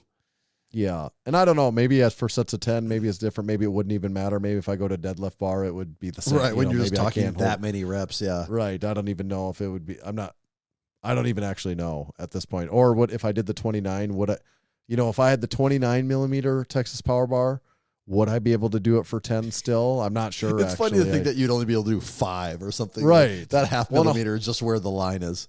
Well, and another difference is our old 28.5 millimeter, the knurling's not sharp on the knurling is those bars have old been used on and those. abused. Yeah. Like our 29 has a lot sharper knurling. Would that make it easier? I don't know. Maybe it would just make it harder. Maybe it would make it hurt more. So that's why I'm doing that though. But I'm not purely just like, oh, what can I get for a 10 rep? It just kind of fits nicely into what I'm doing. Like last year at this time where you were completely healthy. I really want to know what your limit of double overhand is. I probably will it might be like months from now, but I will find out at some point in time. That's what I'm saying. I don't want to wait that long. I want to know right now. Right. Yeah. But see, I'm not really interested in, so I don't want to push the leg side of it. Yes. I don't blame you one bit. Otherwise I would be doing it now just to see, because it's not going to be a max out. It's just going to be a grip max out. It is. Maybe at some point in time I'll do it just because of those reasons. Do you feel like not really a max out? It's just a grip max out. Yeah. Do you feel like in comparison to overall strength, is your grip as good as it's been, down, up? Like, where do you feel like that's at if you had to gauge it? I feel like I've been messing around with more things of it, and it's maybe getting a little better. Okay. Because I've been really messing with that Thomas Inch dumbbell, and then I've been messing with the blobs more and more because I really want to get the half 90.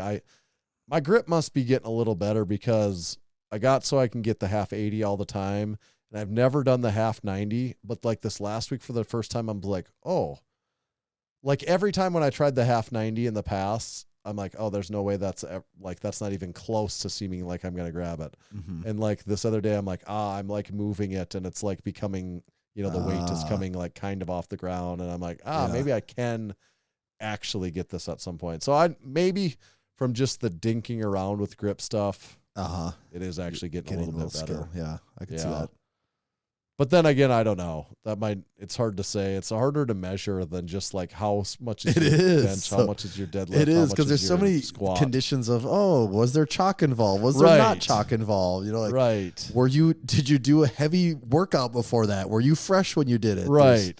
And like the things I'm doing are, like the deadlift thing is so, I'm like, how much can I do for 10 reps on a Texas power bar? Like, it's so stupid that I'm like, I don't even know how I would compare that to anything in the past, because also the fact that it is reps of 10 on deadlift too is just right. But my deadlift is like where I'm like, because I was so focused about the grip, I wasn't even really thinking about the set. And then I got done, I'm like, oh, like, my knee must be getting better, like 415 for a set of 10. I wasn't even thinking about the deadlift. I was just thinking about my grip. After 415 for a set of 10. That would be hard for me. And I was just thinking about my poor fingies. I was just like, my fingers are tired. Yeah. Just the old meat hooks, not concerned about the lifting part. Yeah. I guess that's my training update. Yeah, I wanted to talk about the grip thing. What I want is for someone else to do like 425 for a set of 10 on the Texas power bar. That way I'm like, now I really have to try. Now I'm like, someone set the bar higher. That more. Yeah. I'm glad you brought that up though, because when I saw that video, I was like, this is actually one of the crazier things, because it just feels like it's not even in the ballpark of possibility for me. Yeah, and I really don't have no reference point because nobody does it. Stupid crap like that. I don't even know what. I'm like, maybe 400 is terrible. 1. No one's trying it for 10. Right. I'm like, maybe this is good, or maybe it's terrible. Nobody would even really know. That's kind of the thing about grip. Nobody really knows. There's so many obscure little things you can do. Like, I'm not that good at that one, at that grip thing. I'll just do this other one that I am kind of okay at. I'll do the other one. Yeah.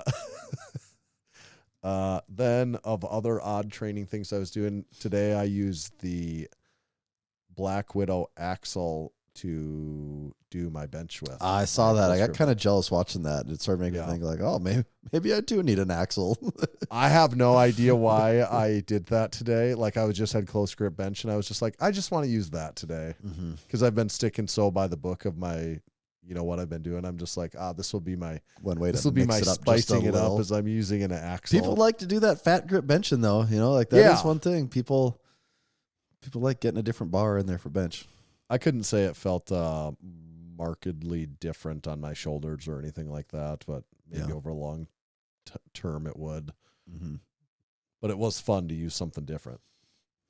That's Sometimes what it's all that's about. all it's about. That's what it's all about. Doing something a little bit different. What was your training this week? On Juggernaut AI. Yes, did squats on I've only done squats. I'm a little behind, so I'll do my last 2 workouts Thursday and Friday this week. But squats was a top set of 6 at 395, I think. So almost 400. I really thought about going to 405 because it's like that one. I'm like, 395. But I was feeling very tired going into it. I had been gone over the weekend. And so I hadn't been sleeping in my bed and things like that. So I'm like, I'll take it easy. And take it easy. So I did 395. It felt great. And all my sets after that, actually, my drop down sets all felt great too. Yeah. So I think last week, I don't know if it was like, I'd tell you this, after being at Juji's, the lesson I took away was Boogs and all the guys is like, no, there's a time where you just need to horsecock the weights. Like, dude, I agree. There is a time for getting fancy with it and all that I'm thinking about too, and overthinking it. But at a certain point, you just need the reminder and the reality check that no, you just got to horsecock these weights. Like you just got to show up and just whip them around like you're the boss and have that attitude. And that's just how it needs to be sometimes. And that's what Massenomics Gym was for the first 5 years. It was just a bunch of guys that knew just horse-cocking heavy loads. Nearly nothing about programming, and they were just horse-cocking it every day. And getting a lot stronger all Got the pretty time damn from strong considering the programming and the methods we were doing at the time, and really having no, real expert of, this is what you need to, there wasn't a guy with a 2,000-pound total being like, well, this is how you do it. It's just like, well, we're just kind of winging it, and just dudes horse-cocking heavy loads. guys were getting thick and guys were getting strong, and it was fun. Yeah. And sometimes you just need that refresher to see guys doing that and be like, yes, that is what it's all about. That is what makes this fun. And so I had that feeling for all of my lifting last week, and it felt great. And just trying to carry the horsecock mentality through these training sessions as the weeks go on now. That's what I've been thinking about too. I agree. It's like, I don't know, was that hard, or is it just that's kind of the number I'm used to? Because if I really think about it, maybe it's not that hard. And I'm not saying I'm geeking out, like cranking music to 1,000 and taking as much pre-workout as I can and going crazy. I'm getting a little more hyped up than normal, but then I think about it, I'm like, maybe I just haven't been hyped up enough lately too. That's kind of exactly what maybe I've been keeping thinking. A little too even keel, because you kind of give yourself an out, oh no, I keep this all even keel and I save it for when you and then I'm like, well, maybe you do on average just need to be a little less even keel all the time. Yeah. Maybe your loads are always, you horsecock slightly higher loads all the time. That does add up, right? You just get used to the higher loads, and then you're also used to a little higher level stimulation.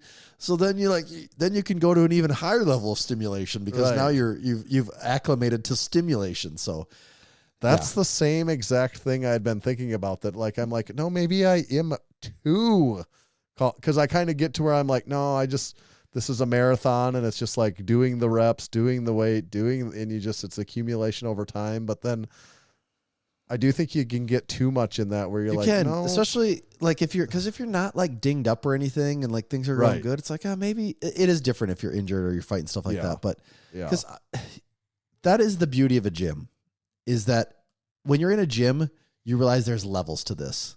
Right. And I'll never forget, actually I'll say I'll never forget, and then I'll go, I actually can't remember the details, so I clearly forgot, but there was a time in Massenomics Gym where I'm pretty sure I was trying to do sets at 275. I was probably trying to do 5 sets of 3 at 275, which for me at the time was one of my heaviest sets ever.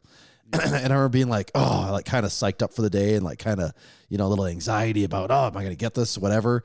And then I'm pretty sure it was that same day I saw Ross bench like 415 or 440 or 420 for a set of like 5 and just smoked it. And I'm like, I'm over here worried about like 275. And then I was like, okay, I got to like man up and actually just do this damn thing and quit like letting this. And then it's like, yeah, and you blow through it and you're like, and then also like, you know, you were doing the same thing when you guys were like benching over 400 like every week. Right. And it's like, oh yeah, like the level of intensity and the level of effort here is way different than what it requires for my sets of mid 200s. And then it's like, yep, I can 100% bring the intensity, bring the effort way more than what to be fair, like I was going hard, but then like, no, there's like extra gears that I didn't know. And then like once you're aware those gears exist, you can kind of go to those gears.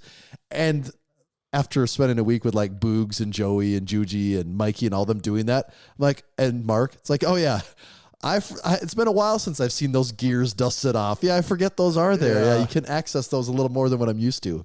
Yeah.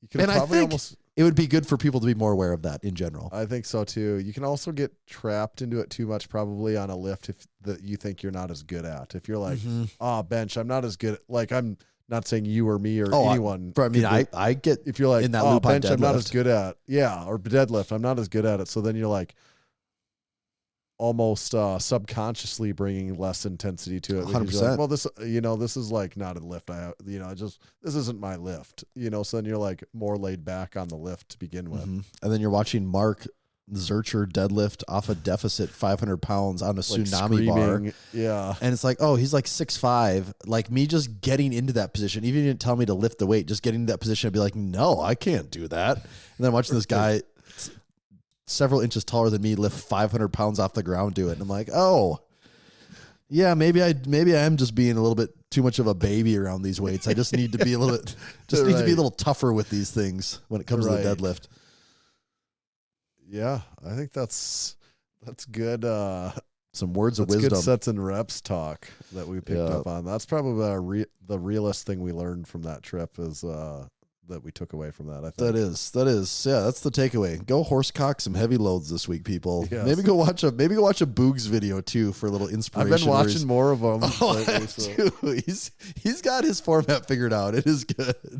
I like he reviewed the Jeff. This recent one was a Jeff. That was so funny. That was the one I was. He didn't talk about it the entire time. Oh, that was the video you watched. That was literally the video. I said, I'm like, I needed like some glute ideas. Yeah. And he had this video, and then Boogs is doing it. Yes, and it was like a 9-minute video, and he never talked about the last like 20 seconds. He does one exercise. He's like, yeah, I mean that one's pretty good, but not as good as this one. And he's like, guys, this has to. We'll have to do this another time.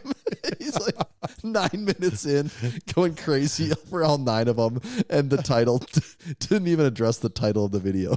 I like too. He was talking about the spudding safety squat because he's been using that a lot. That was one that we used to advertise on the podcast too. Yep. And I guess it's worth saying the Juji Mufu, the first 2 Juji videos have come out about, I don't think that's been since the last time I recorded. So go to the Juji Mufu YouTube channel and check out the deadlift competition that we did. And then also the Cybertruck deadlift. Mm-hmm. Some really wild comments on the Cybertruck deadlift YouTube video. Yeah, I don't even think Speaking of the comments, I don't even know if we can even touch that right now. There's enough time to go through the intricacies of that at the moment. Yes. And then there'll probably be more videos from there coming out. And check out our YouTube channel. The Beyond Power of Ultra posted this last week. This ones that's coming out now. By the time this comes out, will be the Darko workshop tour, I guess, right? Yes. Yep. That'll be the one. And then we probably shortly after that, we've got some of our content from the Juji trip that will be coming on YouTube. We got so much stuff. We still have a bunch of California stuff to come. We got Efren's tour coming up, David's that we haven't seen, Strength Co tour. We got a lot of stuff in there. Oh my God, I forgot about the Strength Co tour. Yeah. We do have 4 videos we're still sitting on there. Wow. My favorite part of editing these, like now at this point, and I just did the Darko workshop one last night. Yeah. Is that I loaded up to edit it, and I'm like watching for the first time. Here we go. you're watching it for, especially the style of videos we were shooting, where for the most part, like it is just a cut. Mm-hmm. So, you're not having to sit there and like analyze all the places to cut the, I open up that video, I get the sound fixed, get the color fixed, and let her play. And if there's any, I'll make some notes to myself while it's going if I need to go back and do anything. But the first pass is pretty much just like a YouTube video, and then I just go back and clean up a few things that I have to, and it's done. So make sure to like and subscribe to our YouTube channel for all of that content that's coming. Leave us a comment on this video. Leave us a comment on every freaking YouTube video that we've ever done. We believe maybe it helps, presumably. Last thing I wanted to say is the road to 600 is real. 600 Apple Podcasts, 5-star reviews.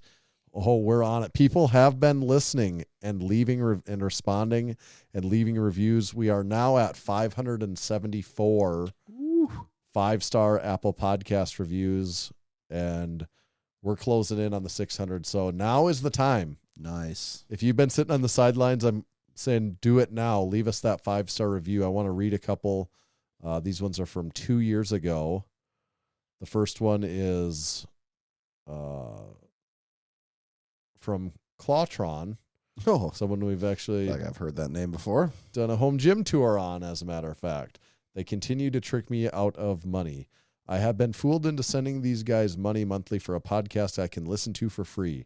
Now I am pulling money from child's college fund so I can buy shorts from them when the regular ones would be just fine. My wife said she thought they were funny too, so I guess that is something. Well, we have met your wife now, actually, 2 years later. She thinks a pair of shorts are funny. Next thing you know, she's making meatloaf for some guys from South Dakota.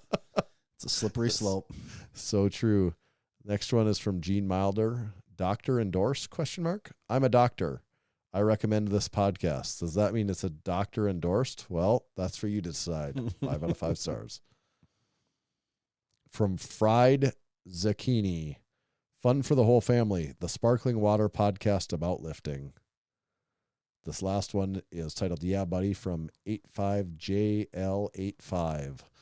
One-stop shop for getting strong, staying strong, and using your strength. If you like piping hot sparkling waters, overpriced shorts, and being a silly goose, this is the place for you. I put pen to paper and can afford not to leave a review. The only question is, have Big Tanner and Big Tommy figure out all the known issues with podcasts? Yes. Yes, they have. That's it. Leave us a 5-star review so we can read it on the podcast in 2 to 3 years. Most importantly, so we can get to 600.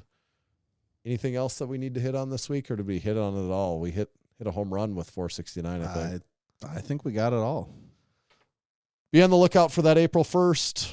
It's our biggest. We said it all. It's all been said this episode. One final reminder, April 1st, the drop of the century. Nothing will be the same after that. Tommy, where do they find you at? You can find me at Tomahawk_D. You can follow me at Tanner_Bear. Just make sure to follow Massenomics at Massenomics. See ya.